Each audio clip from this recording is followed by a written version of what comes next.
Hey guys, so a few months ago I posted a day in my life as a management consultant video where I showed you what a typical day looks like for me working as a consultant here in Toronto. And on that video I got a lot of questions asking me how I got my job in consulting out of college and a bunch of other questions about the general consulting interview and recruiting process. So I thought that today I'd talk about how to actually get a job in management consulting based on my own experiences and share some helpful tips and advice because it can be quite a competitive process. Just for some context, if you're new here, my name is Aaron and I graduated from undergraduate business school last year, where I then started working in management consulting at a Big Four consulting firm as my first job out of university. Although I quit my consulting job a few months ago to work at a startup, I did go through the recruiting process not too long ago where I interviewed with 7 different consulting firms in my senior year of university. And once I graduated and started working as a full-time consultant, I also helped out with the campus recruitment process there, which involved screening resumes, sitting in on interviews, and even writing cases for the case interviews. Okay, so the first thing I want to cover is what the typical recruiting process looks like for management consulting when you're coming from college. Consulting firms hire entry-level consultants directly from college, and unlike some other business jobs, you don't need to have a business degree or major in anything specific to get a job in consulting. I know people who studied everything from engineering to political science who are working in management consulting today, so as long as you put in the effort and show that you're competent, you'll have a shot. Another thing to note is that you don't need to do a summer internship in management consulting to get a full-time job in consulting afterwards. While this would probably help you stand out, most people that I know recruited for a consulting job during their final year of college, which is also what I did. And lastly, the timeline for when you actually recruit for consulting is always changing, usually getting earlier each year as firms try and compete to hire the best students. So when I went through the recruiting process, it was during the August before my final year of university, but I know this year, for example, a lot of applications are already open. Okay, so with that out of the way, the first thing that I wanted to talk about is how to actually get a management consulting interview, because that in itself can be pretty competitive. Getting an interview really comes down to 2 main things, and that's number 1, your application package, which includes your resume, your cover letter, and your transcript, and number 2, your connections / your ability to network.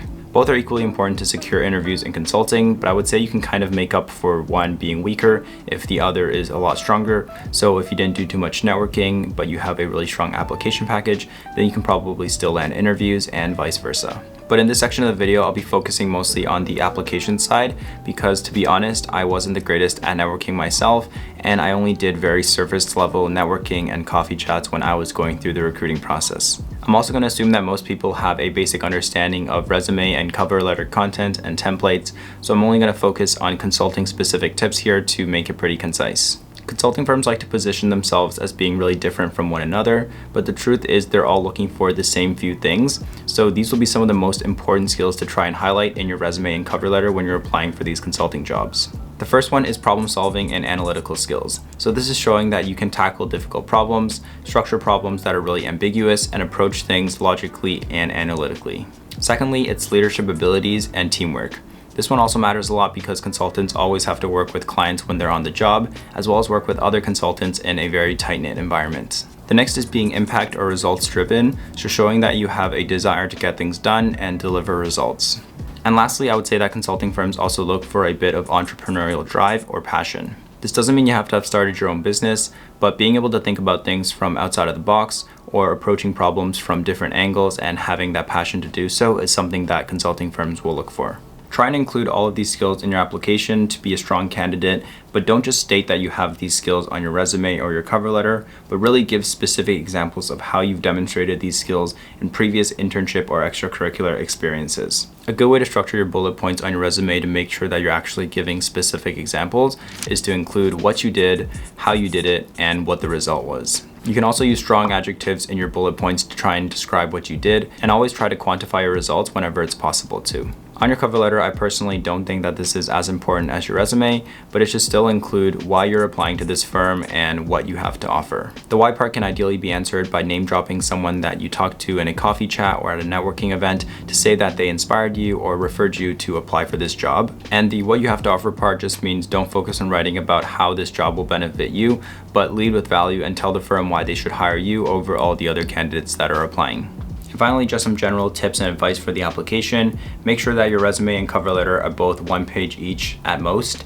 Nobody wants to read more than that, and if you feel like you have too much information to fit on 1 page, then simplify and only keep the most relevant experiences. Make sure that each bullet point and sentence can be understood by a regular person, so don't use any industry jargon or unnecessarily large words. And lastly, be sure to edit a lot because careless mistakes and typos can get your application instantly tossed out. Ask a couple of your students and your friends to review your resume and cover letter, and if you can, I would take a few days off so you can come back to your application with a fresh set of eyes and then make any final changes. But it's getting really sunny and hot in my room right now, so I'm gonna head out to grab a coffee and hopefully find somewhere better to continue talking about the consulting interview process.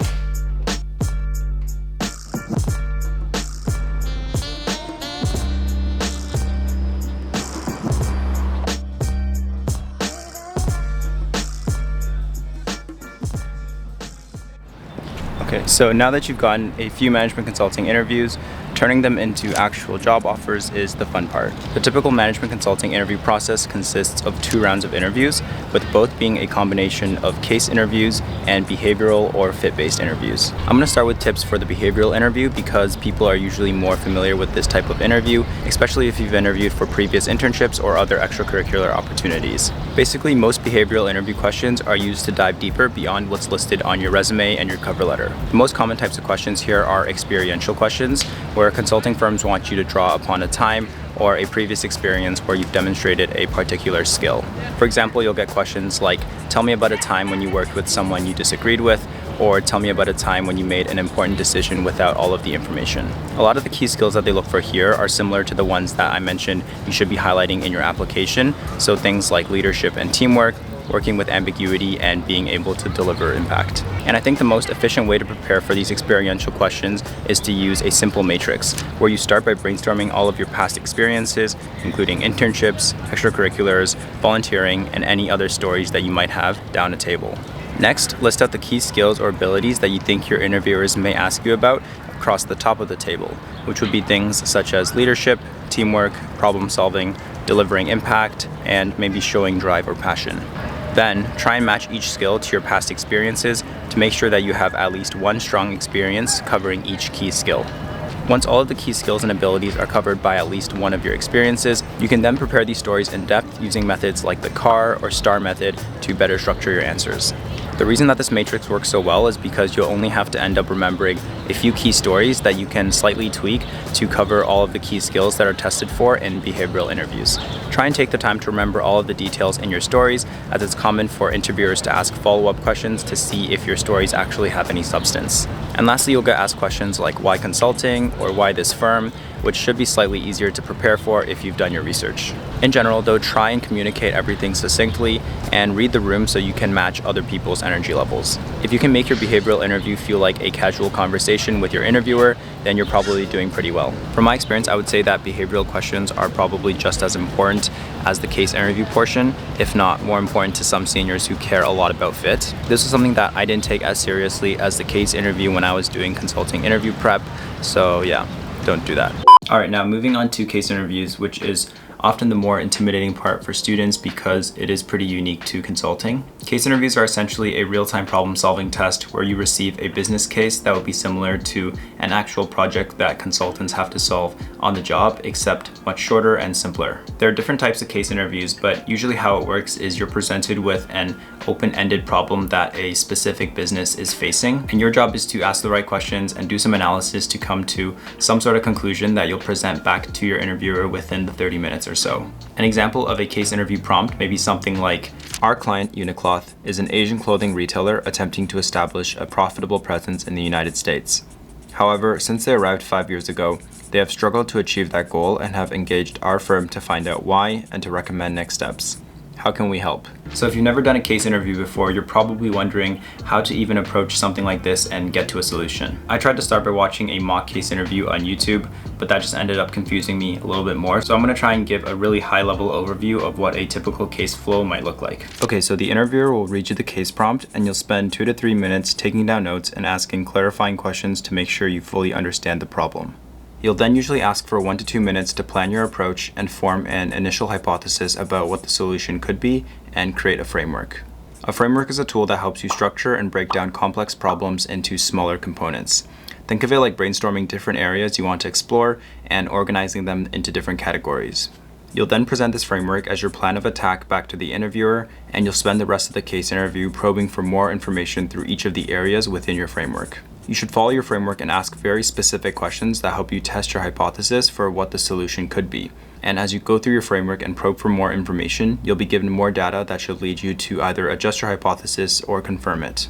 When you have around 5 minutes left, you'll want to start forming some sort of conclusion and then present this back to your interviewer. You'll support your recommendation with any data and information you gathered throughout the interview, and they'll usually ask a few follow-up questions to test your understanding.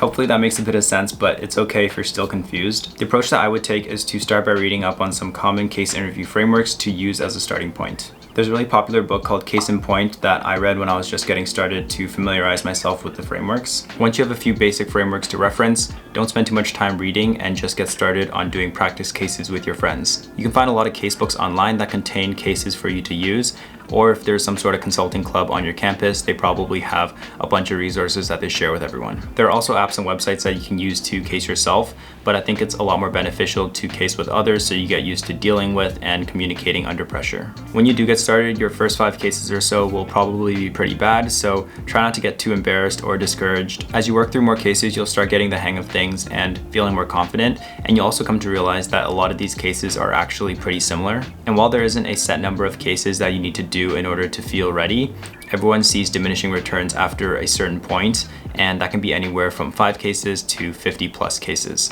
I personally did around 30 cases over a few weeks while I was going through the consulting recruiting process, and I think the best way to determine if you've practiced enough is when you feel confident with how you're performing on each new case. Lastly, I would just say start earlier rather than later so you actually have time to improve and incorporate feedback in between each case. And try casing with a variety of different people so you get used to different interview styles, and you'll also get a lot more feedback, which can be pretty helpful. Anyways, that's about it for this video. It's a little bit longer than my typical videos, but hopefully you found it helpful. Feel free to leave a comment down below or DM me on Instagram if you have any questions or need help finding any resources. And be sure to drop a like if you found this video helpful, and I'll see you guys in the next one.